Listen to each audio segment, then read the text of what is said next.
This is a special edition of Late Night Health. I'm Mark Allen. I'm really honored to spend some time with my friend Angel Ribo.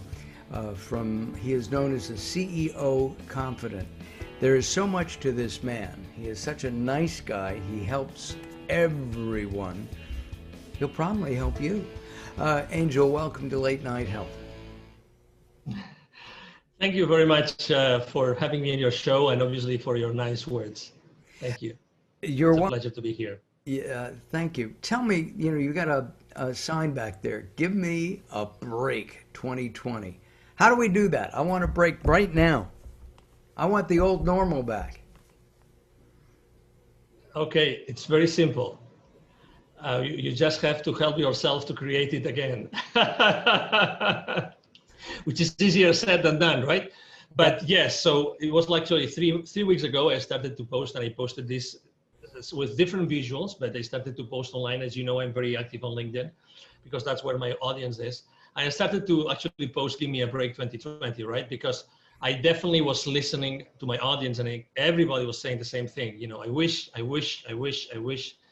But it is what it is. It's what we have, and that's what we have to deal with. So I started to post this "Give Me a Break," and definitely let's say that a lot of people liked it when I did it. So in order to answer your question, let me tell you something. So the first thing is probably, why don't you start analyzing yourself? Where does this break need come from? Why do you need it? What are those things that are inside of you that make you think that you need the break? I'm not saying I don't have that need. And actually, I think that one of the main reasons why I was posting this so many times is because I personally am the first one needing a break. But what I would recommend, and I would have been recommending to my business partners and clients, is what is inside of you, which is actually shouting, like screaming, I need a break, I need a break. What's that thing? So what is that resistance being built? That's how I like to describe it. What is that resistance being built that you need to explode? I remember when I was in middle school, you probably remember that too, we were studying that concept of entropy, which is the level of disorder of a particular system. I think that the disorder in our systems has increased. How do we deal with that increasingly disorder in our lives is probably the same as the answer to why or how can we get a break. Do you need a break? You're very active in general, and he's shaking his head. Yeah, I need a break. What do you need a break from? So I have to tell you that I'm in denial, right? Because there's several people very close to me, they've told me I need a break, but I refuse to take it. And let me tell you why I refuse to take it. That happened to me also in 2009, interestingly enough, which was I was so proactively acting upon what I saw, the opportunities I saw in front of me, that I just couldn't stop. Literally, I just couldn't stop. Right now, since all this started, I'm growing my team, I'm growing my customer base, I'm growing so many things. And every single night I work, right now I'm working on 2 shifts for myself, but in 2 shifts. One is from 7 until 4 p.m. And the other one is from 7 p.m. until midnight, 1 a.m. every day. That's a true story, honestly. And I feel so energized. I feel so right? I feel so powerful, and I'm building so many things, and I'm training so many people on my own team, onboarding so many people that I feel so powerful. So I am completely in denial. To your question, people around me say, yes, Angel, you need a break. You need a break because, that's how much you can do. That's how much you can accomplish. You should take a break, right? And so that's the answer. And with all that energy that you're expelling, working with people, your team, and all that, there's got to be a point where you fizzle out a little bit. So you got to relax a little bit, right? Go ahead.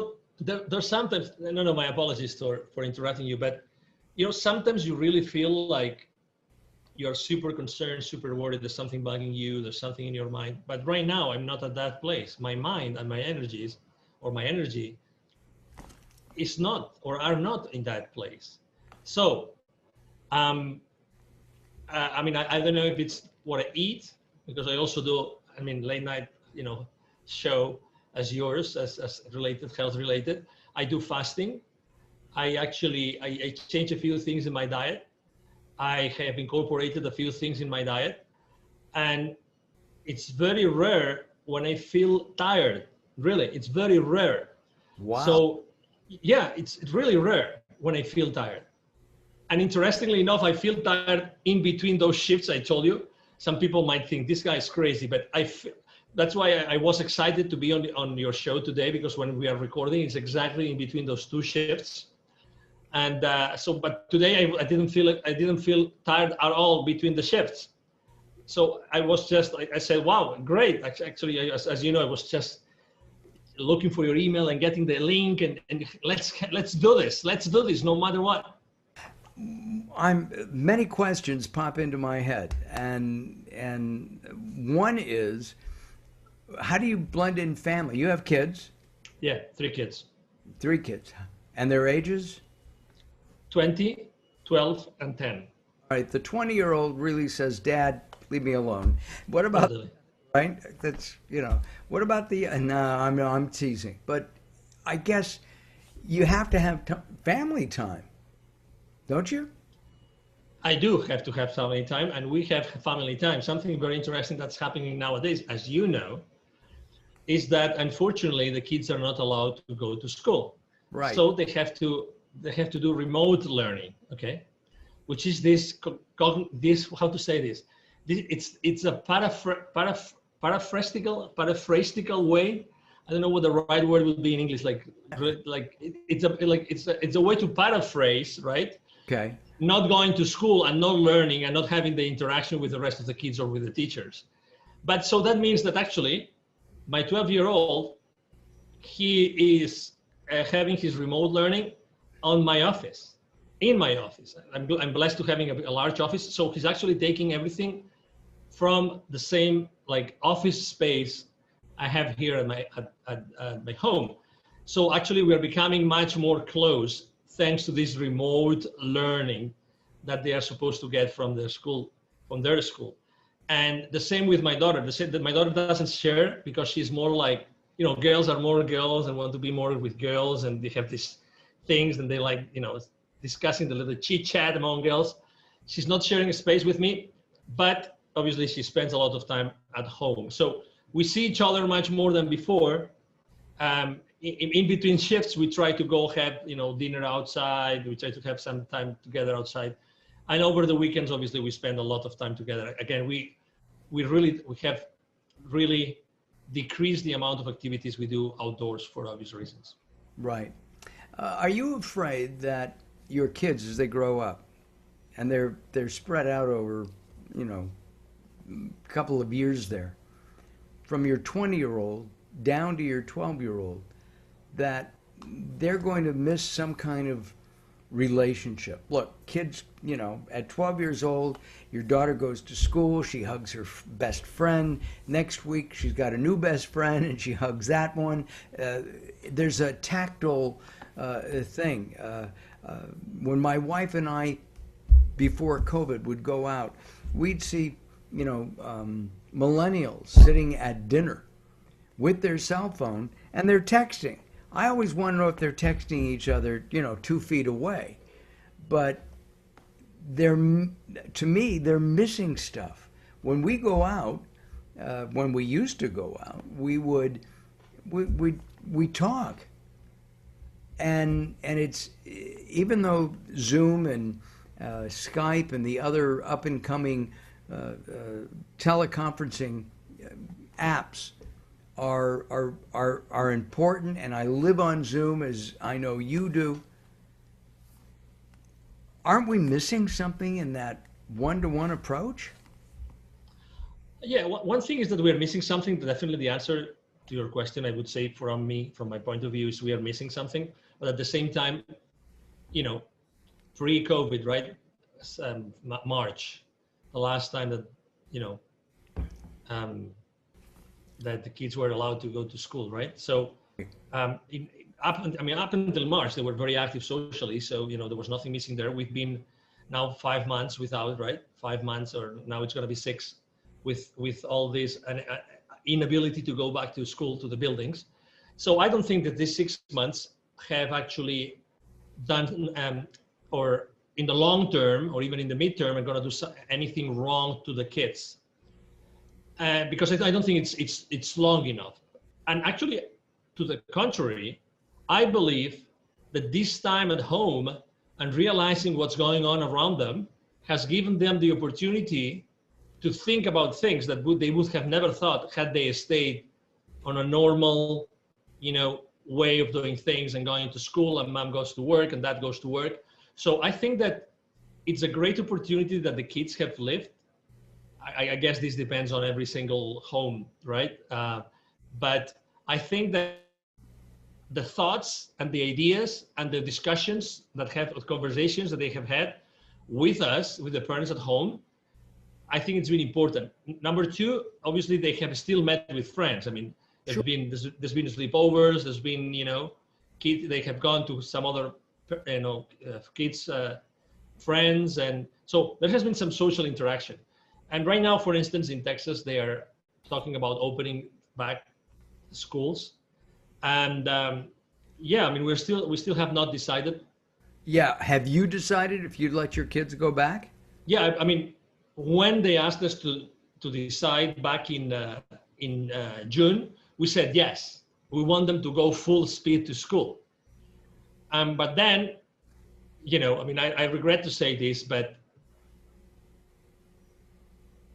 if you asked 1,000 people on Earth, if you were an extraterrestrial and you came to Earth and you asked 1,000 people what do they think of COVID, you would probably get 1,000 different responses, right? Yes, absolutely. So it's the exact same thing about going to school. It's the exact same thing. So you asked the other day, I am very active on the school district here, very active with the schools. I've been volunteer. I go to the board meetings, everything. Every time I ask the same question to different officials from the same school district, from different campuses, I get different responses every single time. Every single time. I'm going to give you an example. Sure. I'm going to give you an example to your question. I wanted to be part of a committee that was put in place before the school year started in August. And that committee met, and it was the counseling committee of the school district. It was part of that committee. And the school official disclosed with us, the 70 parents that were part of that committee, he disclosed how many parents had said, we want our kids to go to school. We want them to go to school regardless. We want our kids to go to school. We don't know what the restrictions are going to be. We want our kids. 85%, he said, and he was so natural. He said, genuine. He said, I don't know how we're going to do it. I don't know how we are going to bring, and that was in July, early July. I don't know how we're going to bring 85% of the kids back to school. I have no idea how that's going to work.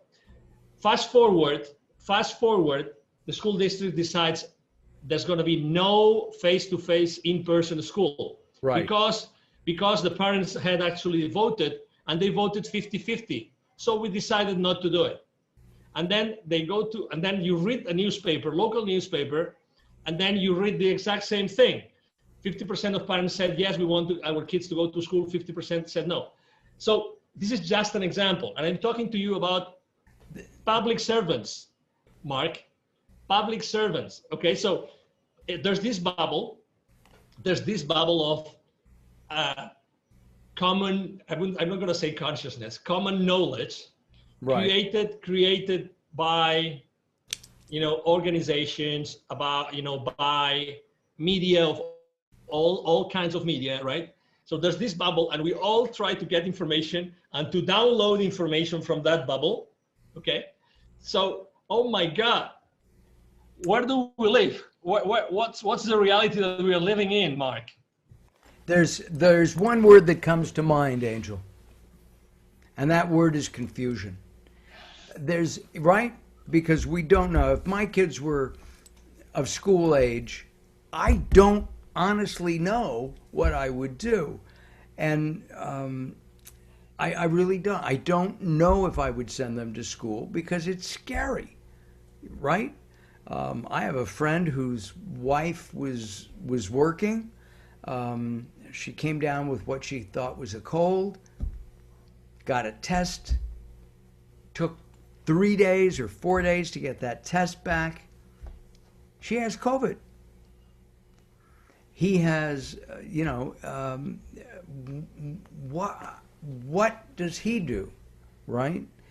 How does he not help spread it? Somebody's got to go to the market. And it's hard to get delivery.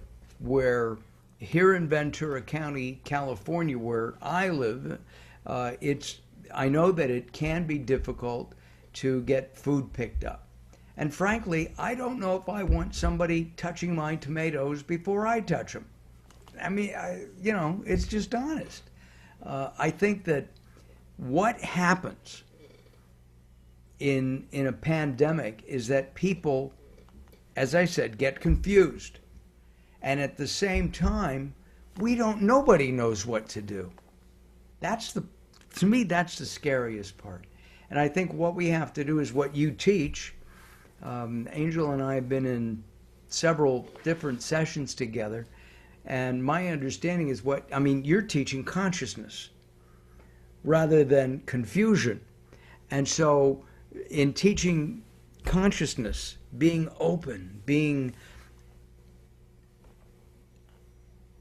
to people, being open to messages from the universe, God, I think that's important. And I think it may be especially important right now because we need that break. We do need that break. Mm-hmm. Yes, we all need that break. There's confusion, and confusion is how to say this again. Besides posting on "Give Me a Break 2020," I also the most common subject matter I've posted about is building bridges. Right. When you are in the world of business, and I started in Europe, and I've been since then always working like business to business. When you work with business leaders, right, they have always been exposed to a lot of distraction, a lot of details, a lot of disorder, a lot of confusion, right? And how have they dealt with this? How did they deal with similar situations before this all started? And I think that the response never before is inside of them. You were explaining a specific situation and the challenges behind that situation, right? So my question is, what could we do all together? What can you, Mark, together with me and many other people, what can we do together to put an additional source of clarity in the lives and the minds of these people that are listening to us? What can we do? I think clarity is a great word because we all need clarity. The way that different countries and the different governments are clarifying to their people. I still don't think the United States has clarified. There's too many. There's no. Here's what we're going to do. I was talking to somebody in Australia a few days ago, and apparently the PM, Prime Minister of Australia, has made the following statements. If and when a vaccine is developed for COVID-19, it will be given free to anybody who wants it. And I don't see that in the United States. I see Big Pharma saying, let's make some money. That's confusing to me, right? And well, let me add something. Again, with all due respect to everybody, again, I think that it's funny because last night I was thinking about this chat with you today. Right. And I was thinking, there has to be, Mark picks the most extreme, no, just an example, okay? So you pick the most extreme pro-vaccine liberal, blah blah blah. You name it. You pick the adjectives, and I pick the most conservative, you know, person in the world, anti-vax, whatever, and I bring it to the table. You bring yours to the table. I bring that person to the table. You bring your person to the table, and our challenge is, how can we spend 1 hour together, all four of us, building bridges as opposed to criticizing each other and blaming each other for the opinion, for what's going on in the world. That would be adding clarity to this world. It would. But can you get people to sit down like that? Absolutely. Yeah. I think that the challenge will be yours. I think that the challenge is not for you to find it. The challenge is, how can you and I be the mediators of that conversation so that we show the world that even at the very opposites, we can still build something together, right, in order to generate clarity as opposed to uncertainty and confusion. Yeah. You know, so that was my thought, really. That's what I was thinking. Our guest from the CEO is the CEO Confidant, not from the CEO Confidant. He works with CEOs all around the world, and he's sharing some insights today on what's going on in our crazy world. Angel and I met through at a workshop, several workshops at the EBC. We were in, were we in Oceanside and Sandy? Yes. Right? Oceanside, yeah. Oceanside and California. And it's been a couple of years. And we keep in touch, and then we lose touch, and now we're in touch again. And Angel recently helped me with my book, Growing Old Sucks, but it doesn't have to, and I really appreciate that. And then 2 years ago, I ran into, I think we were in, you were here in LA, in the LA area, and you introduced me to some people, and they said, if you ever come to Spain, look us up. And we planned a trip, and turns out that we spent the time in Nirja, which is where they live, and it was a great time. I wouldn't have gone into the caves of Nirja, which are phenomenal, had it not been for them. What are you doing now? You've mentioned building bridges. I know that in my business, which is video production and hosting, I've been going out and doing more and more interviews, as many as I can, to enhance my paid videos, because we all need money. So what kind of building bridge techniques have you developed so that people who are used to flying from Dallas, where you are, to Philadelphia to make a sale, they're now doing it through the computer? Mm-hmm. So the first thing I've done is I kind of tweak my strategy of what kind of content I share online. That's the first thing. Okay, so I have been more on the side of, personal, immediate, taking action kind of posts, in which the content is very simple, the ideas are very simple, they're very easy to digest graphically and visually, but they always have a message. And I have to tell you, people consistently, my audience consistently appreciates the fact that I'm not talking about complex things like as I used to do before.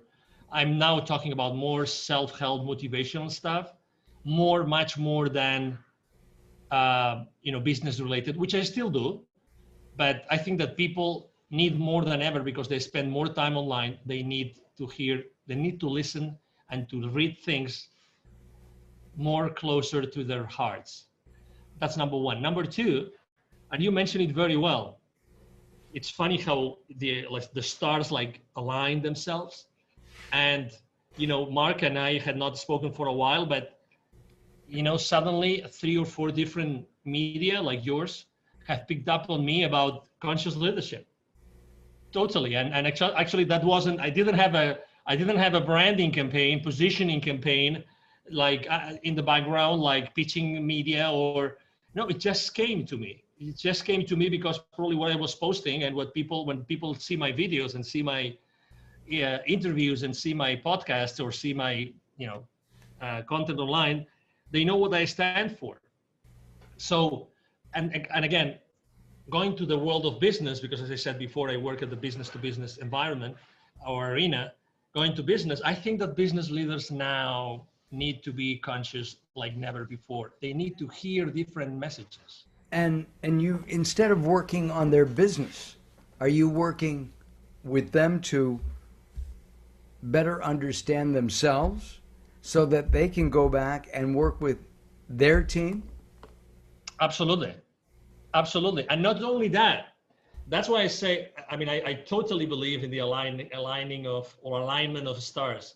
If I told you that the business partners that they have today or clients they have today, most of them are also aligned to this vision of helping businesses more on the culture kind of thing, more on the, hey, let's build something together so that we can live together better, and that's extremely important.